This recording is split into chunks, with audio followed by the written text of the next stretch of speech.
네, 안녕하십니까. 스마트 경영연구소 대표 김유열입니다. 제가 지난번에 그 농어촌 체험 지도사 1강을 올려드렸는데요. 하루 만에 60명 넘게 오셔가지고, 정말 폭발적인 인기를, 관심을 갖고 있는 것 같습니다. 그래서 거기에 힘입어서 감사를 드리면서 오늘 제 2회차 영상을 한번 올려서 농어촌 체험 지도사의 중요성과 또 거기 관련된 농어촌 체험 지도사가 왜 우리 농촌에서 필요한가 이런 거에 대해서 한번 같이 이야기를 나눠보도록 하겠습니다. 예. 먼저 지난 시간에 말씀드렸듯이 농어촌 체험 지도사의 어떤 그 법적인 근거는 도농교류법이라겠죠. 도시와 농어촌 간의 교류 촉진에 관한 법률이 있거든요. 시행령이 있고 규칙이 있는데 거기에 의해서 이제 이 자격증이 도지사 인증으로 나오게 됐다. 그리고 그 농어촌 체험 지도사 인증서를 자격증을 가지고 있으면은 아무래도 체험 농장이 좀 더 활성화되고 있다는 말씀을 좀 드렸습니다. 그리고 이번 시간에는요, 농어촌 체험 지도사의 인증 그런 자격 취득하기 제 2회차 진행하기로 하고 지금 제가 들어왔습니다. 감사를 드리면서요, 조금이라도 유익하셨다면 그 바로 밑에 구독, 좋아요 버튼 한번 눌러주시면 제가 좀 더 좋은 콘텐츠로 여러분들을 찾아뵙도록 하겠습니다. 예, 비도 오고, 우리 또 좀 우울한 느낌이 드는 그런 하루인데, 밝은 하루로, 만들어 갔으면 좋겠습니다. 자, 그러면 진행을 한번 PPT를 중심으로 진행해 보도록 할까요? 예, 천천히 진행하도록 하죠. 식사도 하셨는가요? 모르겠는데. 아무튼 편안한 마음으로 한번 들어보시면 감사하겠습니다. 자, 오늘 그 농어촌 체험지도사 인증 자격 취득하기 제 2회차고요. 이것을 제가 하는 목적은 농어촌 체험 활성화와 그리고 이제 정착을 위한 그런 목적이 있습니다. 자, 저에 대한 소개는 지난 시간에도 했듯이 제가 이제 현재 스마트 경영연구소를 지금 익산 황등에서 하고 있고요. 농학 학사, 농업행정 석사, 그다음에 브랜드로 이제 석사학위를 취득을 했고요. 6차 산업으로 박사학위를 취득을 했습니다. 주요 경력으로는 농촌활력과장 2역임을 했고요. 그 다음에 농업기술원 연구관 역임, 농촌신활력단장 4년 역임, 농촌진흥청 컨설턴트 3년 역임, 농어촌 개발 컨설턴트 계속 하고 있고요. 현재 전라북도 6차 산업 현장 코칭위원으로도 일을 하고 있습니다. 현재는 이제 전북 익산에서 황등에 있는 곳에서 스마트 경영연구소 대표로 일을 하고 있습니다. 자, 오늘은 우리 대표님들 농어촌 체험 지도사의 그런 필요성에 대해서 말씀을 좀 올리도록 하겠습니다. 먼저 농어촌 체험 지도사가 왜 필요하냐 이런 문제에 좀 봉착을 하거든요. 근데 이 고객이 있고 기업이 있다면 원래 이제 고객은 이제 소비자들을 말하게 되겠죠. 그리고 이제 기업은 우리 이제 농장이라고 생각하시면 되겠습니다. 그러면 고객이라는 그런 존재는 항상 문제를 풀려고 하는 특성이 있습니다. 그래서 소비자들은 여행을 하고 싶고 또 휴식을 취하고 싶고 또 즐거움을 추구하고 싶은 욕망이 있고요. 먹거리에 대한 가치를 알고 싶고 또 교육적인 가치를 얻으려고 우리 농촌을 찾는다고 볼 수가 있습니다. 그 다음에 기업의 입장에서는 우리 이제 농장이라고 생각하시면 돼요. 기업은 우리 이제 농촌에는 기업이 없기 때문에 물론 농기업도 있기는 있지만은 그래서 해법을 우리 농촌에서 찾는 거를 우리가 이제 농어촌 체험이라고 하는데 체험을 통해서 찾자 그런 개념이거든요. 그래서 우리가 농촌에 있는 그 여러 가지 자원들을 우리가 미리 알고 있어야 돼요. 그런 자원들을 활용을 해서 이런 소비자들의 욕구를 우리가 해결을 해줘야 한다는 말씀을 드립니다. 이제 기업은 농장이고요. 그러면 우리가 무슨 자원이 있는가를 모르면 또 안 돼요. 그래서 제가 볼 때는 무슨 자원이 있는가를 맨 먼저 조사를 하는 것이 급선무다. 그래서 제가 오늘 지금 가지고 온 자료 중에요. 이 농어촌 지금 21일 날 강의 준비를 저 하면서 지금 만들어 놓은 건데 강진에 가서 강의를 해야 하거든요. 이게 지금 체험 지도 계획서 양식입니다. 이건 계획서 양식이고요. 그 다음에 프로그램 개발 절차도 지금 이렇게 다 만들어 놨고 그 다음에 체험 지도 계획서 이렇게 샘플도 지금 실습을 하기 위해서 지금 만들어 놨습니다. 그리고 이제 농어촌 체험 지도사, 자원조사서가 있거든요. 지난 시간에 했는데 여기 있네요. 체험 농장 설계를 위한 농촌 자원조사서. 이게 이제 가장 중요해요. 제가 이것을 지금 말씀드리려고 한 건데, 이것은 뭐냐면은 농촌의 그런 아까 자원을 우리가 농업농촌 자원이 뭐가 있는 걸 알아야 그 자원들을 활용을 해서 소비자들한테 이제 소비자들의 욕구를 해결해 주는 것이 이제 농어촌 체험이거든요. 그래서 자원조사를 먼저 해야 된다. 그러면 자원조사에는 뭐가 있냐 이거죠. 농장명이 있고 주소가 있고 농장 홍보 여러 가지 그 자료들을, 근데 여기서 중요한 것은 자연자원이 있고요. 그 다음에 역사 문화자원도 있고, 그 다음에 자원이 여러 가지예요. 농촌에도. 그 다음에 경제자원, 소득자원도 있고요. 그 다음에 공동체 문화자원도 있습니다. 그리고 기타 자원도 있습니다. 그래서 우리가 그런 자연자원이라든지, 그 다음에 역사문화자원이라든지, 그 다음에 경제자원, 또 소득자원, 기타자원, 이런 자원들을 조사를 해가지고, 이게 무용도 조사를 해야 돼요.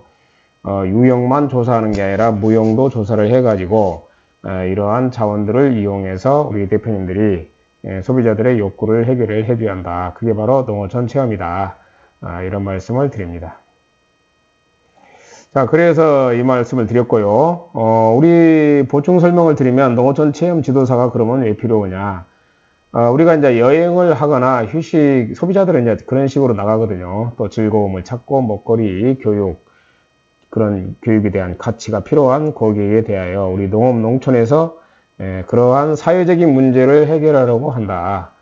그리고 농장은요, 우리 마을은 이러한 문제를 해결해 드리기 위해서 존재를 하는 것이다. 그리고 농업, 농촌에 존재하는 풍부한 콘텐츠를 이용을 해서, 그렇죠. 각각 자원조사를 우리가 하면은 이제 무슨 자원이 있는가를 알게 되거든요. 근데 자원조사를 할 때, 내 농장에 있는 것만 조사를 하는 게 아니라, 어떻게 보면 한 10km, 20km까지도 조사하는 분이 있는데, 제가 볼 때는 한 10km까지만 조사를 해서 연계를 해야 된다. 그리고 내가 가지고 있는 자원만 가지고 오면은 한 번 오고 안 와요. 그래서 지속 가능성이 있으려면은 그 지역의 자원을 활용을 해야 된다는 생각이 듭니다. 그래서 이러한 콘텐츠를, 또 이러한 자원들을 이용해서 동적인 프로그램, 정적인 프로그램, 그리고 중도적인 체험 프로그램을 만들어야 한다. 정적인 프로그램은요, 이렇게 앉아서 좀 움직이지 않고, 이렇게 멍 때리기 같은 거, 또 실내에서 많이 하는 것들을 우리가 정적인 프로그램이라고 하고요. 동적인 프로그램은 막 움직이는 거예요. 뭐 물고기를 잡는다든지, 야외 활동을 많이 하는 것을 동적인 프로그램이라고 합니다. 그리고 이제 그 두 가지를 다 섞어서 쓰는 것을 또 중도적인 체험 프로그램이라고 하죠. 이러한 고객들의 과제를 분석하고 농업, 농촌의 자원을 연결하여 해결해주는 사람이 바로 농어촌 체험 지도사다. 여기 핵심적인 농어촌 체험 지도사의 역할이 딱 나오네요. 그래서 이러한 고객의 과제를 분석을 하고, 이 고객이 이러이러한 부분이 필요하구나 해가지고 이제 농업, 농촌에 있는 자원들하고 연결을 해주는 것이 바로 농어촌 체험 지도사의 역할이다. 그래서 농촌 자원조사가 필수적으로 필요하다 이거죠. 첫날 나누어드린 농촌 자원조사서 제출 요망. 그래서 지금 첫날 제가 이제 강진에서도 처음 시작할 때 이제 이런 양식을 나눠드렸는데, 이 체험농장 설계를 위해서는 가장 먼저 농촌 자원조사를 해야 된다. 그래서 이 양식을 지금 이것도 6페이지로 돼 있어요. 그래서 한번 불러드리면은 일반 현황이 나오고, 그 다음에 두 번째는 그간 내가 해온 일이나 잘할 수 있는 일을 기재하시면 되고요. 그 다음에 농지 소유, 농지 시설 보유 현황, 농장 현황이 나와야 된다. 그 다음에 이제 우리 농장 주변 농업, 농촌 자원, 내 농장에서 10km 이내 그런 자원을 조사를 하는 거예요. 내 농장 내부 자원도 조사를 해야 되지만은 내 농장이나 주변의 자연 자원을 조사를 해라. 두 번째는 역사 문화 자원 조사를 해야 되고요. 그 다음에 세 번째는 경제자원, 소득자원, 그래서 돈 버는 그런 농수산물, 직매장이라든지 또 농축산물 가공식품이라든지 도자기, 옹기종기, 목기, 천연 옷감, 그 근방에 그 여러 가지 법인이라든지 이런 것들이 많이 있거든요. 그런 경제자원을 조사를 해야 된다. 그 다음에 공동체 문화자원. 이제는 개인은 아니지만은 마을에 역사 문화자원이 또 많이 있어요. 또 뭐 장승이라든지 또 마을에 큰 옛날에 그 나무 같은 거, 장사나무 같은 거, 그런 것도 지금 하나의 좋은 자원이 됩니다. 그 다음에 기타 자원, 이 외에도 많은 자원들이 있어요. 또 물고기는 어디서 잡으면 좋냐, 또 개잡기는 어디서 하면 좋냐, 이런 냇가가 있냐 없냐, 이런 것도 디테일하게 조사를 하면 나중에 다 체험 프로그램으로 이제 이용을 할 수가 있습니다. 그래서 진짜 재밌는 체험 프로그램을 만들려면요, 내 농장 내부 자원만 가지고는 부족하다 이거죠. 그래서 외부 자원을 충분히 활용을 해야만이 좋은 체험 프로그램이 나온다는 말씀을 드립니다. 체험 지도사가 필요한 이유 5가지. 나 금방 했네요. 이렇게 필요한 고객에게 어떤 그 사회적인 문제를, 과제를 분석한다 이거죠. 고객이 요구하는 것이 뭐냐. 그 다음에 두 번째는 이러한 고객이 요구하는 것을 농업농촌 자원하고 연결을 해가지고 이렇게 프로그램을 만들어줘야 되겠죠. 동적인 프로그램, 정적인 프로그램, 또 중도적인 프로그램. 그 다음에 이런 것들을 이제 서로 연결을 해주는 역할이 바로 체험 지도사의 역할이라는 것을 말씀을 드립니다. 그러면 서비스, 체험의 특징이네요. 농어촌 체험 지도사의 필요성에서. 그럼 체험이라는 것이 과연 뭐냐? 농촌 체험이라는 것은요, 무용성, 비분리성, 이질성, 소멸성, 이 4가지의 특성이 있습니다. 그래서 하나하나 살펴보면요, 무용성이라는 것은 눈에 보이지 않아요. 체험이라는 것은 하나의 서비스 농업이기 때문에 눈에 보이지 않는다. 그 다음에 두 번째는 비분리성. 그러니까 비분리성은 분리가 안 돼요. 그냥 생산과 동시에 소비가 돼버리는 것을 우리가 비분리성이라고 합니다. 그래서 체험이라는 것은 이제 만들어지는 순간 바로 소비가 이루어지기 때문에 분리가 안 된다. 생산과 그런 소비가 분리가 안 되고 동시에 일어나는 것이 많죠. 뭐 지하철, 만약에 버스, 영화를 만약에 서비스를 받았다. 그럼 영화가 틀어짐과 동시에 우리가 바로 영화를 소비를 하잖아요. 그래서 체험도 마찬가지예요. 이 체험 다 준비해 놓고 요이 땡 시작을 하면 이제 체험이 생산이 됨과 동시에 소비자들한테 소비가 되는 거죠. 그래서 체험은 분리가 안 된다. 생산과 그런 소비가 동시에 일어난다는 말씀을 드리고 싶습니다. 그 다음에 이질성이라고 있어요. 그 집집마다 다 틀리다 이거지요. A라는 농장 틀리고 B라는 농장 틀리고 똑같은 딸기 체험도 얼마든지 틀립니다. 이게 딸기 짜는 것도 있고 막 주스를 만드는 것을 포함시킨 사람이 있고 뭐 달리기 대회를 넣는 사람도 있고 또 가끔 거기다가 토끼장을 만들어 놓고 토끼에 먹이주기 프로그램을 집어넣는 경우도 있기 때문에 똑같은 딸기 체험이지만은 집집마다 같은 프로그램이 하나도 없다고 생각하시면 돼요. 농장주의 마음에 따라서 조금씩 달라지기 때문에 그렇다. 이런 말씀을 드리고 싶네요. 자, 그 다음에 이제 소멸성입니다. 소멸. 이거 말해서 체험이라는 것은 만들어진과 동시에 없어져 버립니다. 이게. 그래서 예를 들어서 비행기 타는 서비스가 있다면 비행기가 이제 좌석이 이제 떠나면 끝나는 거예요. 이게. 그래서 체험도 마찬가지로 다 준비해놨는데 비가 와가지고 이제 안 와버리면은 체험 자체가 없어지는 겁니다. 이건 다시 생산할 수는 없어요. 새로 만들어야지. 그래서 소멸성이라는 게 있습니다. 그래서 무용성은 이렇게 저장이 불가능하다. 특허로 보호하기가 힘들다. 진열하기가 곤란하다. 가격 설정의 기준이 모호하다. 그래서 서비스라는 것은 눈에 안 보여요. 그래서 체험이라는 것이 체계적으로 공부를 해가지고 해야지 아니면은 큰 욕을 얻어먹습니다.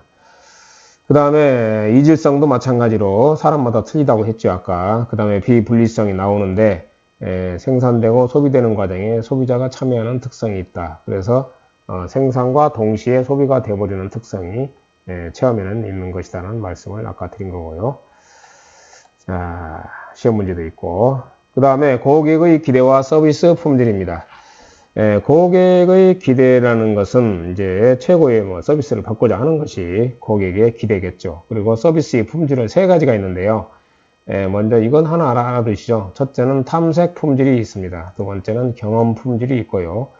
세 번째는 신용 품질이 있습니다. 품질의 종류에는 3가지가 있더라. 탐색 품질이 있고, 두 번째는 경험 품질이 있고, 세 번째는 신용 품질이 있더라. 그러면 여기서 탐색 품질은요, 서비스나 제품을 구매하기 전에 그러네요. 그래서 블로그라든지 유튜브라든지 이런 걸 통해서 느끼는 품질을 말하고요. 그 다음에 경험 품질이라는 것은 이제 실제로 와가지고 경험을 해봤을 때 느끼는 감정을 우리가 경험 품질이라고 하고요. 그 다음에 이제 그 신용 품질은 이제 집에 가가지고 서비스를 경험한 후에 이제 집에 가가지고 어느 정도 시간이 흐른 뒤에 다시 한번 거기 가보고 싶다. 이런 것이 바로 신용 품질이라고 볼 수가 있습니다. 참고를 하시기 바라고요. 그래서 품질에는 세 가지가 있더라는 말씀을 드리고, 그 다음에 서비스 포지셔닝이라는 말이 있습니다. 서비스 포지셔닝은 뭔 말이냐면요. 어떤 고객, 여기 한번 일단은 정의를 한번 읽어볼게요. 경쟁사의 서비스와 비교해서 어떻게 소비자들에게 좋은 각인을 해주냐, 또는 연상을 시킬 것이냐, 그 집을 다시 기억하게 할 거냐. 자, 이 포지셔닝이 굉장히 어려운 말이더라고요. 제가 지나고 보니까. 근데 포지셔닝은, 이렇게 좀 이걸 칠판으로 한번 제가, 해설을 한번 드려볼게요. 자, 포지셔닝이라는 것은 이거예요. 글자 그대로 포지셔닝은 내가, 많은 상품들이 있죠. 많은 상품들이 있는데, 그 중에서 소비자의 머릿속에 확실하게 기억을 시킬 만한 것이 뭐냐를 우리가 선정을 해야 돼요. 그래서 A라는 상품이 있고 B라는 상품이 있고 C라는 상품이 여러 가지 상품이 있겠죠. 여기 이제 브랜드, 이게 이제 우리 집에 개별 브랜드라면은, 그러면 개별 브랜드라면 A라는 상품이 있고 C라는 상품이 있고 B라는 상품이 있고 C라는 상품이 있는데, 이 중에 이거 전부 다 소비자들 마음속에 어떻게 보면은 각인시키고 연상시키기는 굉장히 어렵습니다. 그렇죠?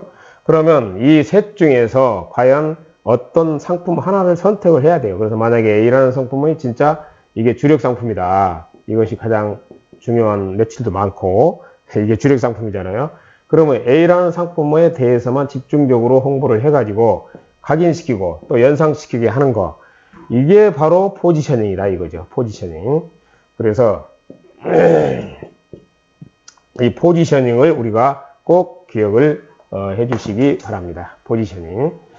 그래서 우리가 포지셔닝을 우리가 꼭 기억을 해 주셔야 된다. 각인시키고 연상시키는 거다. 이 정도 하면은 충분히 뭐 이해가 가실 것으로 생각을 합니다. 아시겠죠? 그 다음에 다음으로 아까 서비스, 그 다음에 고객을 유지하는 것이 중요하다. 고객 관계 관리라고, 커스터머 릴레이션십 매니지먼트가 굉장히 중요합니다. 이것도 칠판으로 한번 해결을 해야 될 것 같아요. 왜냐하면 우리가 이제 CRM이라 해가지고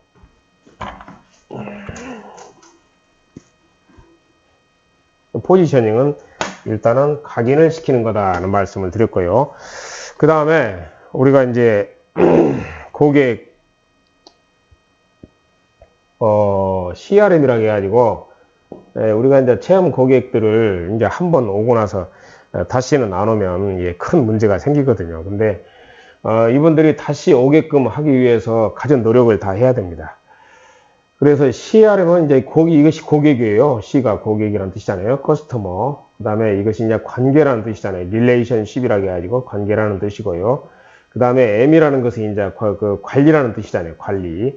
그래서 고객 관계 관리를 우리가 CRM이라고 한다. 그러면 CRM이라는 것은 우리가 고객 관리 프로그램을 이용해서 제가 볼 때는 관리하는 게 제일 좋아요. 그래서 제가 항상 강의할 때도 고객 관리 프로그램까지 이제 소개를 시켜드린 일이 있습니다. 뭐 어깨동무라고 해가지고 제가 여기하고 큰 아무런 관계도 없는 건데, 어깨동무라는 프로그램을 깔아놓고 관리를 하면 편하더라. 저도 이제 10년간 이걸 쓰고 있는데 정말 괜찮은 프로그램 같더라고요.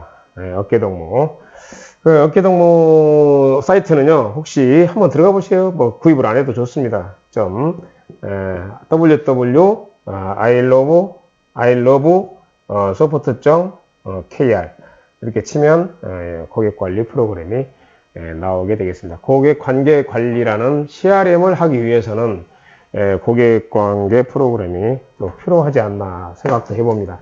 그래서 고객들하고 끊임없이 계속 문자만 날리지 마시고요. 이벤트도 하고 또 상품이 나오기 전에 미리 또 이러이러한 상품이 나올 예정이다. 미리 알려주면은 훨씬 더 고객들이 기다리게 되고, 뭐 익산의 그 박성근 우리 대표님 같은 분은 1년 전에 내년에 나올 꿀을 미리 다 파는 경우도 있어요. 그만큼 고객 관리를 그분은 철저히 하고 있다는 말씀을 드립니다. 아시겠죠?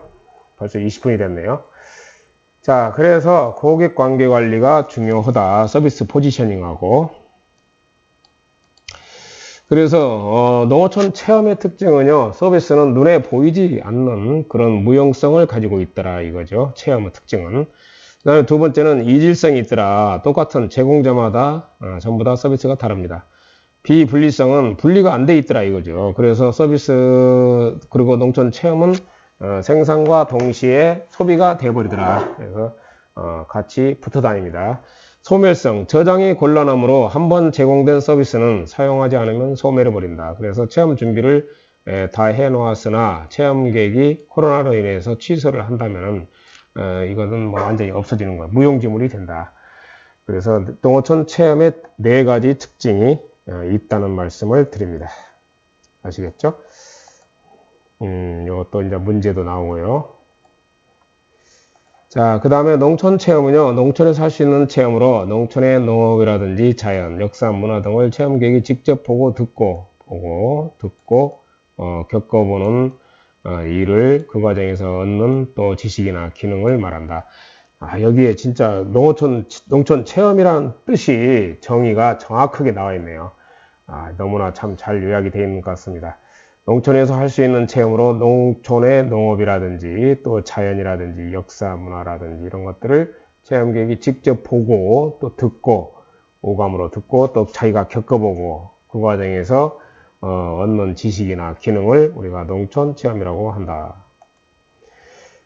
그래서 이제 농촌 체험의 필요성은요, 교육적인 측면에서 좋은 측면이 있더라. 역사, 문화, 자연, 생태, 민속 등의 농촌 자원을 이해하고 소중함을 깨닫게 하는 지식 전달자 역할이 있기 때문에 우리가 교육적인 가치라고 했죠. 두 번째는 환경적인 측면입니다. 후손과 함께 나눌 자연 환경의 보존과 유지에 앞장서는 청정 환경 전달자, 역시 이제 환경적인 측면이 또 있습니다. 그다음에 세 번째는 사회적인 측면이 있다. 공해와 오염 그리고 소음에 지친 도시민들의 마음과 정신을 상쾌하게 해주어서 새로운 활력을 불러 넣어주는 그런 역할도 한다. 사회적인 가치. 그 다음에 경제적인 가치도 있어요. 농어촌 지역에 대한 긍정적인 이미지를 심어줘 가지고 지역 생산물 판매와 재방문을 만들어내는 건전한 사회조성 전달자 역할을 하더라. 경제적인 가치도 있습니다. 그래서 체험 농장에서 제가 볼 때는 좀 잘 하시려면 일단 직매장까지도 만들어 놓으면 좋습니다. 항상 끝나고 나서 또 자기가 이제 체험도 해보고 그랬으니까 이제 신뢰감이 많이 올라가거든요. 그러면 이제 뭐라도 또 가지고 가고 싶어요. 사갖고 가고 싶으니까 간이 직매장 같은 거 만들어 놓는 경우가 많이 있습니다. 뭐 치유농장도 마찬가지고요. 자, 다음으로 넘어가 볼게요. 자, 이번에는 농어촌 체험 지도사의 필요성. 여기 다시 한번 해설을 정확하게 제가 해드렸네요. 그래서 농어촌 체험 지도사는 역할을 이렇게 교육적인 측면, 환경적인 측면, 그 다음에 사회적인 측면, 경제적인 측면에서 이제 농어촌 체험이 필요하다는 것을 인식을 해야 되고요. 이러한 측면에서 체험 프로그램을 짜야 된다. 그리고 실행할 수 있는 그런 능력을 가지고 있어야 됩니다. 따라서 체험 프로그램을 수립할 경우에는요, 이렇게 4가지 측면을 항상 고려해서 체험 프로그램을 짜야 된다. 그 다음에 모든 분야를 한날 한시에 할 수는 없는 것이므로 시간을 제약하고 계획을 수립하여 분명한 주제를 정하고 그 주제를 실천하려고 노력해야 된다. 그래서 제가 볼 때도 체험 프로그램을 뭐 재미적인 가치만 느껴서도 안 되고 교육적인 가치라든지 환경적인 가치라든지 그런 사회적인 가치를 실현하려는 노력을 해야 된다. 그리고 전체적으로 교육 목적은 나와야 되겠죠. 목적과 목표가 분명하게 나와야만이 된다는 말씀을 드립니다. 아무 생각 없이 하면 안 돼요. 끝나는 것 같습니다. 경청해 주셔서 감사를 드리고요. 오늘 24분을 경과하고 있는데 제가 15분을 안 넘긴다고 항상 다짐을 하면서도 오늘 좀 칠판에 많이 써서 그러는지 시간이 가버린 것 같습니다. 우리 경청해 주셔서 감사를 드리고요. 농어촌 체험주소 인증 자격 취득하기 제 2회차 여러분들 조금이라도 유익하셨다면요. 구독, 좋아요 눌러주시면 제가 좀 더 좋은 콘텐츠로 여러분들을 찾아뵙도록 하겠습니다. 비도 오는데 이렇게 찾아주셔서 고맙습니다. 안녕히 계십시오.